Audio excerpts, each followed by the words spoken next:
नमस्कार। Being a best teacher YouTube channel पे आप सभी का स्वागत है। तो आज की इस लेक्चर में हम करेंगे ज्ञान प्राप्त करने की विधियां। इससे पहले ज्ञान और पाठ्यक्रम इस सब्जेक्ट से हमने अन्य लेक्चर्स भी करे हुए हैं, तो अगर आपने वो लेक्चर्स नहीं देखे हैं तो डिस्क्रिप्शन बॉक्स में लिंक है प्लेलिस्ट का, आप वो लेक्चर भी इस लेक्चर को अटेंड करने के बाद ज़रूर देखें। साथ में अगर आपको इस सब्जेक्ट के हैंड रिटन नोट्स या और किसी सब्जेक्ट के नोट्स चाहिए हो तो आप व्हाट्सएप कर सकते हैं सेल्स एग्जीक्यूटिव को। लिंक डिस्क्रिप्शन बॉक्स में आपको मिल जाएगा सेल्स एग्जीक्यूटिव का। तो ज्ञान प्राप्त करने की विधियां, कितनी विधियां होती हैं, कौन कौन सी विधियां होती हैं और कैसे हम ज्ञान को प्राप्त कर सकते हैं। ज्ञान को हम इंग्लिश में बोलते हैं नॉलेज, तो नॉलेज को हम कैसे प्राप्त कर सकते हैं उसकी विधियां यहाँ पर हम पढ़ेंगे। मानव प्रकृति से ही जिज्ञासाशील है, जिसके कारण वह आसपास के वातावरण की जानकारी प्राप्त करने के लिए प्रेरित रहता है। अगर हम देखेंगे तो हम अपने आसपास के लोगों को, अपने आसपास के पर्यावरण को, वातावरण को, हर चीज की जानकारी लेना चाहते हैं और हम उसमें इच्छुक होते हैं, हमारी जिज्ञासा होती है। परंतु यह तो केवल आरंभ ही है। अब ये बात की जाए तो ये सिर्फ एक, हम बोल सकते हैं, आरंभ ही है। इसके अलावा और भी चीजें हैं। समय के साथ साथ जब उसके ज्ञान का विकास होता है तो वह और ज्ञान प्राप्त करने के लिए प्रेरित होता है। थोड़ा ज्ञान मिलता है तो हम और ज्ञान प्राप्त करने के लिए प्रेरित होते हैं। जैसे एक बच्चा क्लास 1 में जाता है, 5वीं तक पढ़ता है, फिर वो और ज्ञान लेने के लिए प्रेरित होता है, तो वो आगे 6ठी 7वीं 8वीं की लेता है, फिर 9वीं 10वीं 11वीं 12वीं, फिर कॉलेज में जाता है, फिर कॉलेज में भी पोस्ट ग्रेजुएशन करने के बाद पोस्ट ग्रेजुएशन, कोई वोकेशनल कोर्स। तो इस तरह से ज्ञान जो होता है वो प्राप्ति करते रहते हैं। तो यहाँ पे कॉमन रूप से बात करी हुई है कि कुछ भी आसपास का जब हम ज्ञान लेते हैं तो ज्ञान को और प्राप्त करने की जिज्ञासा होती है। यदि हम चाहते हैं कि बालक तथा पौधों का मानसिक, शारीरिक तथा बौद्धिक विकास निरंतर होता रहे तो मनुष्य की जिज्ञासा की प्राप्ति को संतुष्ट करते रहना चाहिए। अगर हम चाहते हैं कि हमारा मानसिक विकास, शारीरिक विकास और बौद्धिक विकास लगातार होता रहे, निरंतर रूप से होता रहे और सही तरीके से होता रहे, तो यह जरूरी है कि निरंतर ज्ञान को प्राप्त किया जाए और ज्ञान को प्राप्त करने की जिज्ञासा एक व्यक्ति में बनी रहे। बालक के मानसिक तथा बौद्धिक विकास के लिए ज्ञान प्राप्ति आवश्यक है। तो बालक के रूप में अगर हम देखें या किसी भी मनुष्य को देखें, और हम बाल व्यवस्था की बात सबसे पहले करेंगे, तो यहाँ पे ज्ञान प्राप्ति बहुत आवश्यक है, क्योंकि एक बच्चा कोरे कागज की तरह होता है और वहां पे आवश्यकता है कि वो दिन प्रतिदिन कुछ ना कुछ ज्ञान प्राप्त करता रहे, ताकि वो आने वाले जीवन में अच्छे से अपना जीवन व्यतीत कर सके। ज्ञान प्राप्ति के दो मुख्य साधन हैं। यहाँ पे एक चीज मैं ऐड करना चाहूंगी कि गवर्नमेंट ने रूल बनाया हुआ है कि 6 से 14 वर्ष की आयु को बच्चों को फ्री और कंपलसरी एजुकेशन दी जाए।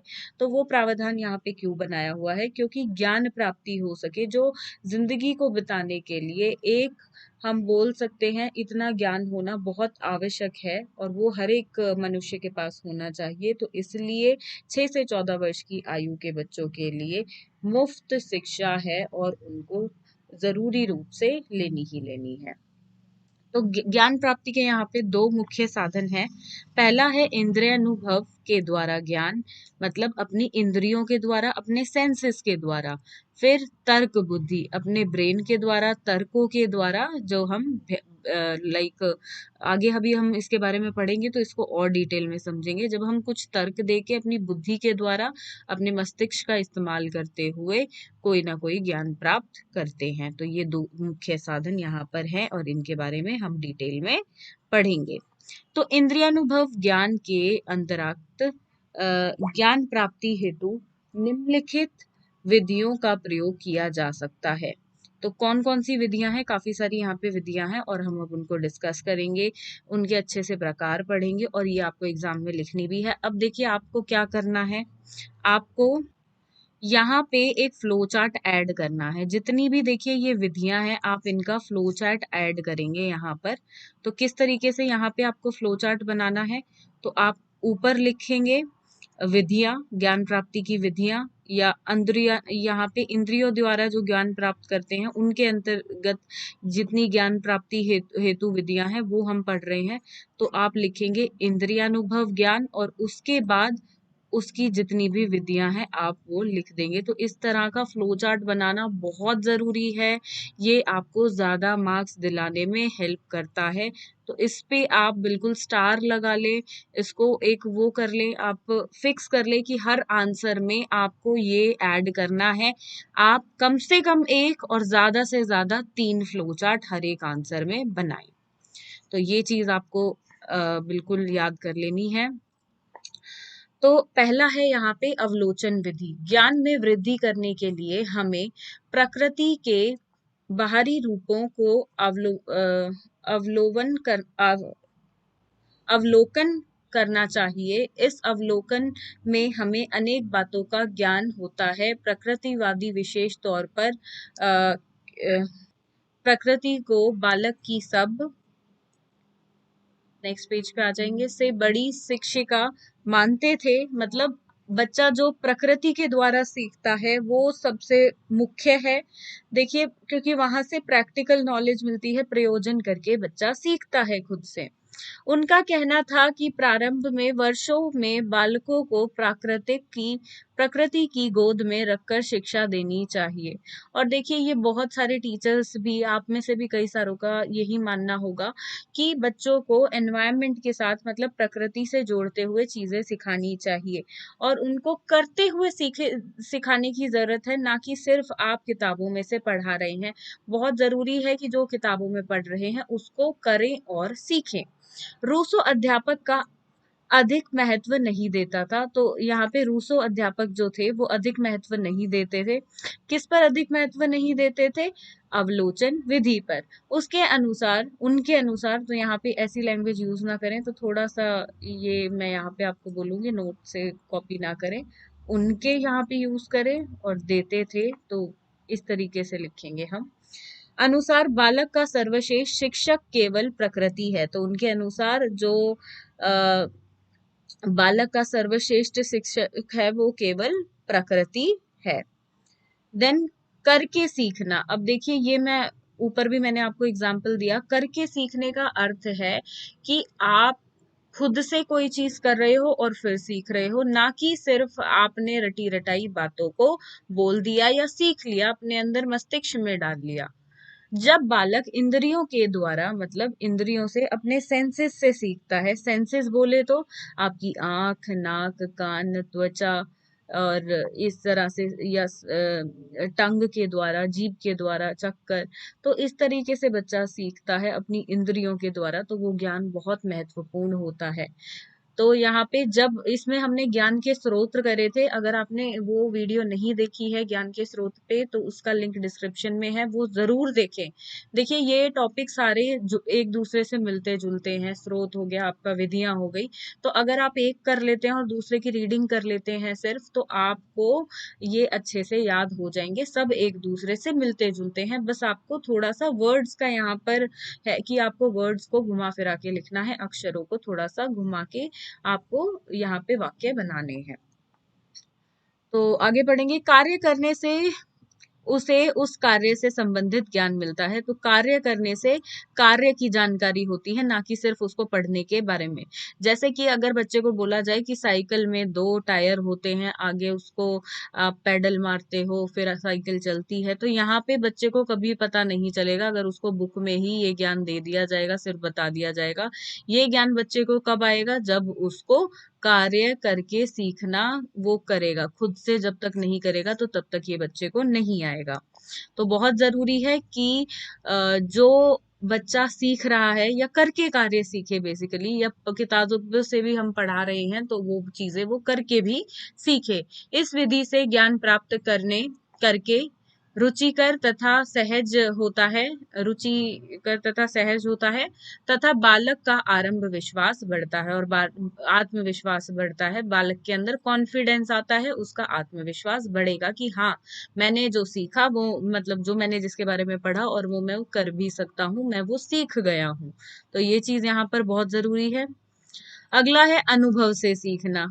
तो तीसरा, यहाँ पे हम देखिए, याद रखिएगा, इंद्रियानुभव मतलब इंद्रियों के द्वारा जो ज्ञान हमें मिलता है उसके हम पढ़ रहे हैं, उसके अंदर के हम ज्ञान प्राप्ति के विधियां हम कर रहे हैं। तो तीसरी इसके अंदर यहाँ पर विधि है अनुभव से सीखना, कि हम अनुभव खुद से करते हैं अपनी लाइफ में, तब हम सीखते हैं। जब कोई व्यक्ति कार्य करता है तो वह स्वयं अनुभव करके ज्ञान प्राप्त करता है। देखिए, हम देखते हैं, हम एक गलती को एक बार करते हैं, 2 बार करते हैं, 3 बार करते हैं ज्यादा से ज्यादा, फिर वो गलती हम अपनी जिंदगी में दोहराते नहीं है। क्यों नहीं दोहराते हैं हम वो गलतियां? क्योंकि हमें एक्सपीरियंस होता है, अनुभव होता है, और हम अनुभव के साथ सीख जाते हैं। हम कार्य करते हैं और खुद सीखते हैं, हमें अनुभव आता है। मनुष्य को उसके स्वयं के अनुभव उसको सॉरी खोजी बनाते हैं। अब देखिए, जिज्ञासा सभी के अंदर होती है, ज्ञान प्राप्ति के लिए मनुष्य कुछ ना कुछ खोज करता रहता है। अनुभव मनुष्य का सबसे बड़ा शिक्षक है, और वो उस ज्ञान प्राप्ति के लिए बहुत कुछ अनुभव करता है। कुछ एक्सपेरिमेंट्स में वो पास भी होता है, कुछ में फेल भी होता है, और वो बहुत कुछ सीखता है। आगे बढ़ेंगे चौथी विधि की तरफ। तो यहाँ पर है दृश्य श्रव्य सामग्री। दृश्य श्रव्य सामग्री की अगर हम बात करें तो आज के युग की एक महत्वपूर्ण देन है यह। ज्ञान प्राप्ति की विधियों के लिए यह सामग्री बहुत उपयोगी है। दृश्य श्रव्य साधनों के प्रयोग से एक से अधिक इंद्रियों का प्रयोग हो सकता है। दृश्य श्रव्य सामग्री का मतलब देखकर सुनकर, ऑडियो विजुअल को इसको बोल सकते हैं। उसके द्वारा हम जो ज्ञान प्राप्ति करते हैं, जैसे कि जब आप टीवी देखते हैं तो आपको ज्ञान प्राप्त होता है, और वहां पर आप देखकर और सुनकर दो तरीके से आप ज्ञान प्राप्त कर रहे होते हैं। तो इस तरह के दृश्य श्रव्य सामग्री बच्चे को प्रेरणा प्रदान करती है। विषय सामग्री को अर्जित करने में कोई कठिनाई नहीं होती है, बहुत इजी है, और इससे देखिए लर्निंग बहुत अच्छे से होती है। हम क्लास में दृश्य श्रव्य सामग्री का जब यूज करते हैं तो हमने देखा है बच्चे इंटरेस्ट लेते हैं और जिज्ञासा के साथ सीखते हैं। सरलता के साथ ज्ञान की प्राप्ति हो जाती है, और टीचर के एफर्ट्स भी कम लगते हैं, और सरलता के साथ ज्ञान प्राप्ति बच्चे कर लेते हैं। तो यहाँ पे ये थे इंद्रियानुभव जो विधियां थी। अब दूसरी टाइप की विधियां थी, मैं ऊपर आपको दिखा देती हूँ। इंद्रिया अनुभव के अंदर हमने 5 पॉइंट करे हैं, टोटल 5 विधियां करी हैं। अब हम करेंगे तर्क बुद्धि। तो तर्क बुद्धि के अंदर यहाँ पे हम करेंगे, कई बार बालक को ज्ञान प्राप्त करने के लिए अपनी बुद्धि का भी प्रयोग करना पड़ता है। तो बिल्कुल, जब तक आप अपनी ब्रेन का, अपनी बुद्धि का यूज नहीं करेंगे तो आप किसी काम में सफल नहीं हो सकते। वह वितर्क करते हुए विवेक के साथ ज्ञान अर्जित करता है। तो देखिए, छोटे बच्चे अक्सर बहुत सारे प्रश्न पूछते हैं। कई बार पेरेंट्स को मैंने देखा है कि वो बच्चों के क्वेश्चन से परेशान हो जाते हैं। तो यहाँ पे ये एक अच्छी चीज है, क्योंकि बच्चा तर्क वितर्क करके बहुत कुछ सीखता है। तर्क वितर्क या तर्क बुद्धि के अंतर्गत 2 विधियों का उपयोग होता है। ये दोनों विधियां ज्ञान अर्जित करने में बहुत उपयोगी तथा सहायक सिद्ध हुई हैं। तो तर्क बुद्धि के अंदर हम कितनी विधियां पढ़ेंगे? यहाँ पे इसके अंदर 5 पढ़ी हमने, इसके अंदर यहाँ पे 2 हैं, सॉरी, यहाँ पे 2 विधियां पढ़ेंगे, माफी चाहूंगी, 2 विधियां, ठीक है, 2 विधियां हम इसके अंदर पढ़ेंगे। तो पहली है अनंत प्रज्ञा। अनंत प्रज्ञा का सहज बोध भी कहा जाता है, तो इसको दूसरा नाम इसका सहज बोध है। अगर एमसीक्यू में आ जाए ये क्वेश्चन तो इस तरीके से आ सकता है। जैसा कि हम पहले भी विवेचना कर चुके हैं कि इस विधि में ज्ञान सहज बोध से प्रारंभ होता है। सहज बोध का स्वरूप समग्रता की अनुभूति में है, और मानव ज्ञान इसी अनुभूति से प्रारंभ होता है, मतलब सहजता के साथ जो आपको ज्ञान हो रहा है। उदाहरण के तौर पर यहाँ पे दिया है, उदाहरण बहुत जरूरी है। मैं आपको बोलूंगी हर विधि में आप समझकर अपने शब्दों में लिखें उसको, और उदाहरण जरूर डालें, जो भी उदाहरण आपके दिमाग में सबसे पहले आए। उदाहरण के तौर पर व्यापार में सहज बोध की प्रतिभा दूरदृष्टि का एक अनिवार्य तत्व है। सहज बोध दर्शन में एक विधि के तौर पर आने से पहले काव्यों और विश्वासों में अभिव्यक्त हो जाती है तथा इसे ज्ञान की छठी इंद्री भी संबंधित ज्ञान भी कह देते हैं। सहज बोध को हम छठी इंद्री भी कह देते हैं। तो इसको अगर मैं आपको सिंपल शब्दों में बोलूं तो देखिए, जो हम बिना एफर्ट्स के नॉर्मल बिल्कुल प्राकृतिक रूप से जो ज्ञान प्राप्त कर लेते हैं, नॉर्मली अपनी दिनचर्या में जो हम ज्ञान प्राप्त करते हैं, एक बालक ज्ञान प्राप्त करता है। अगला है आप्तवचन अधिकारी। तो दो नाम है इसके, दोनों नामों को याद रखें। आप्तवचन वह ज्ञान है जिन काव्यों को प्राप्ति के लिए हमें विशेषज्ञों तथा अधिकारियों पर निर्भर रहना पड़ता है। तो मतलब आधिकारिक ज्ञान जो होता है, ये ज्ञान का स्रोत था, हमने इसके बारे में पढ़ा था। अगर आपने वो क्लास अटेंड नहीं करा, वो लेक्चर अटेंड नहीं करा, तो जरूर करिएगा, आपको ये वहां से भी क्लियर हो जाएगा और अच्छे से।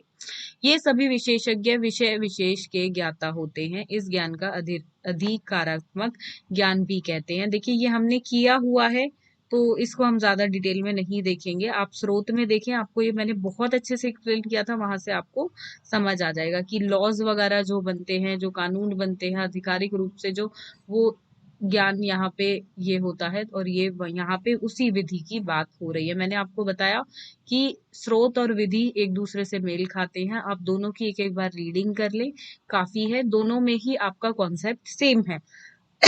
अगला है एकाग्रता का ध्यान। प्राय ऐसा कहा जाता है कि चित्त की एकाग्रता के बिना किसी प्रकार का ज्ञान नहीं किया जा सकता। सभी विद्या प्रत्यक्ष परोक्ष रूप से चित्त और एकाग्रता से संबंधित हैं। तो यहाँ पे आध्यात्मिक ज्ञान की प्राप्ति के लिए एकाग्रता के साथ ध्यान क्रिया का होना भी आवश्यक है। मतलब एकाग्रता मिलजुल कर और ध्यान के साथ, देखिए जब तक किसी चीज में ध्यान नहीं होगा तो उसको सीख पाना भी बहुत मुश्किल है, तो वो चीज आवश्यक है। अगला यहाँ पर है प्रयोगात्मक, एक सेकेंड, प्रयोगात्मक विधि। जो ज्ञान प्रयोगों के द्वारा प्राप्त किया जाता है उसे प्रयोगात्मक विधि कहते हैं। मतलब देखिए, जो प्रयोग करके आप जो प्रयोग करके आप सीखते हैं, एक बालक सीखता है, उसे हम प्रयोगात्मक विधि कहते हैं। बहुत आसान है ये। यह ज्ञान प्रयोगशालाओं में, तो एक्सपेरिमेंट इसको हम हिंदी इंग्लिश में बोलते हैं, और इसको लैब्स वगैरह में किया जाता है, में प्रयोग में करके प्राप्त किया जाता है। इस ज्ञान को नियंत्रित ज्ञान भी कहा जाता है, क्योंकि प्रयोग करते समय बहुत से तत्वों को नियंत्रित करना पड़ता है। यदि हम ऐसा नहीं करते तो ज्ञान संबंधित परिणाम गलत भी हो सकते हैं। इसलिए प्रयोग योजनाबद्ध तरीके से करना चाहिए। तो किस तरीके से प्रयोजन करना चाहिए वो यहाँ पे मेंशन्ड है, लेकिन आप सिर्फ प्रयोजनात्मक विधि के बारे में ही लिखें, ज्यादा आपको लिखने की आवश्यकता नहीं है। समस्या समाधान विधि। अब देखिए, किसी समस्या का समाधान निकालने के लिए जो ज्ञान, मतलब यहाँ पे जिस विधि को अपनाया जाए वो है ये वाली विधि। नाम से ही पता चल रहा है हमें। समस्या समाधान विधि भी ज्ञान प्राप्त करने का एक महत्वपूर्ण विधि है। देखिए, सबकी लाइफ में परेशानियां आती हैं, सब समस्या का समाधान ढूंढते हैं और उसमें बहुत सारी ज्ञान प्राप्ति होती है। समस्या को लेकर उसके समाधान प्रक्रिया, मतलब जो समाधान की प्रक्रिया हुई, में सोच विचार करना है तथा उस समस्या के समाधान हेतु उसका मन में विचार आते, जो विचार आते हैं वो आप देखिए समस्या को सुलझाने के लिए यूज करते हैं।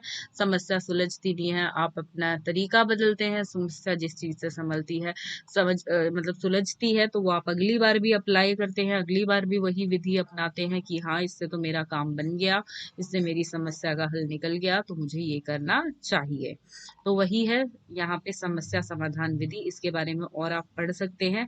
बाकी मैं आपको एडवाइस करूंगी, समझकर अपने शब्दों में लिखें।